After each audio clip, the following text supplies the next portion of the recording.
नमस्कार, मी पंजाब तक. मी म्हटलं होतं ना, राज्यामध्ये प्रत्येक जिल्ह्यात वादळी वाऱ्यासह पाऊस पडणार. तर ठिकठिकाणी गारपीट देखील झालं, शेतकऱ्याचं अतोनात नुकसान झालं.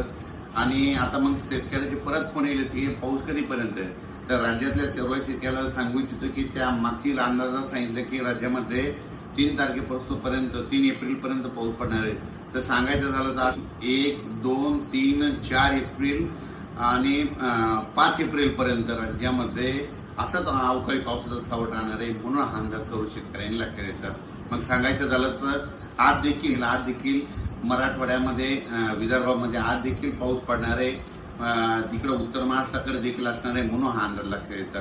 त्याच्यानंतर आणखीन खरा जास्त पाऊस तुम्हाला एक सांगू इच्छितो.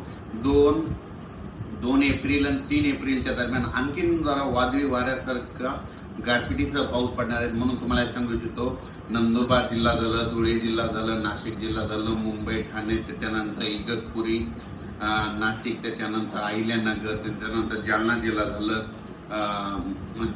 जिल्हा झालं, संभाजीनगर झालं, जळगाव जिल्हा झालं, धुळे, नंदुरबार, जळगाव, बुलढाणा जिल्हा, अकोला जिल्हा, अमरावती, वर्धा, नागपूर, भंडारा, गोंदिया, चंद्रपूर, यवतमाळ, वाशिम, हिंगोली, नांदेड, परभणी, लातूर, बीड, धाराशिव, त्याच्यानंतर जालना, त्याच्यानंतर अकोला, अमरावती ह्या पट्ट्यात, आणि त्याच्यानंतर इकडं साताऱ्यापासून म्हणजे कोल्हापूर, सातारा, तसेच पुणे ते तसा पट्टा संगमनेर, अहिल्यानगर, जळगावपर्यंत चांगल्या स्वरूपाचा पाऊस पडणार आहे. काही ठिकाणी खूप गारपीट पाहायला भेटणार आहे.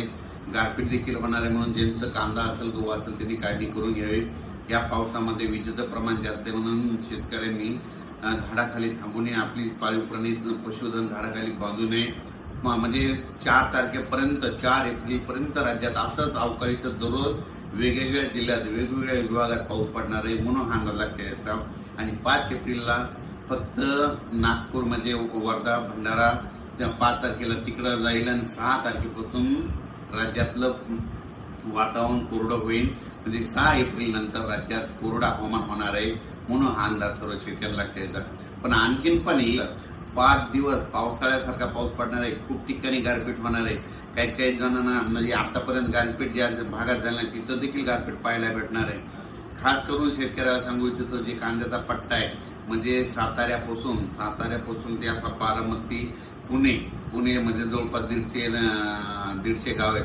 तर पुणे असा कोकणपट्टी, त्याच्यानंतर अहिल्यानगर, बीड जिल्हा, संभाजीनगर, इकडे नाशिक, जळगाव ह्या पट्ट्यामध्ये जरा जास्त गारपीट होणार आहे. म्हणून हा अंदाज त्या कांद्याच्या शेतकऱ्यांना लक्षात येताना आपण आपले कांदे असतात तर काढून झाकून ठेवायचे. मराठवाड्यात देखील गारपीट होणार आहे. मराठवाड्यात देखील काय होणार आहे, परभणी जिल्ह्यात इकडे पालम तालुक्यामध्ये, इकडे नांदेड भागामध्ये होणार आहे. इकडे जिंतूरकडं वालोर जिंतूर परिसरामध्ये होणार आहे. त्याच्यानंतर लातूर जिल्ह्यात देखील काही ठिकाणी गारपीट होणार आहे. बीड जिल्ह्यात देखील कडा, आष्टी, इकडं पाथर्डी भागामध्ये, त्या भागात, पैठण ह्या परिसरात देखील काही ठिकाणी गारपीट होणार आहे. म्हणजे सांगायचं झालं तर अकोला जिल्हा, बुलढाणा जिल्हा, तर बुलढाणा जिल्ह्यात घाटाच्या खाली म्हणजे शिंदखेड राजापासून ते बुलढाणा, चिखली त्या परिसरानं घाटाच्या खाली खूप प्रमाणात, मोठ्या प्रमाणात गारपीट होणार आहे. म्हणून शेतकऱ्यानं आपली जनावरे, पाळीव प्राणी, पशुधन व्यवस्थित ठिकाणी ह्या 4 एप्रिलपर्यंत बांधून ठेवून स्वतःचं संरक्षण करायचं. अकोला जिल्ह्यात देखील गारपीट होणार आहे. अमरावती जिल्ह्यात देखील होणार आहे. वर्धा जिल्ह्यात देखील गारपीट होणार आहे. यवतमाळकडे देखील होणार आहे. म्हणजे सांगायचं झालं तर 4 एप्रिलपर्यंत दररोज वेगवेगळ्या भागात 1 दिवस आड पाऊस पडणार आहे. आणि या पावसामध्ये विजेचं प्रमाण जास्त असल्यामुळे हे देखील लक्षात द्यायचं. अचानक जर वातावरण बदल झालं तर लगेच एक उद्या मेसेज दिला जाईल. धन्यवाद.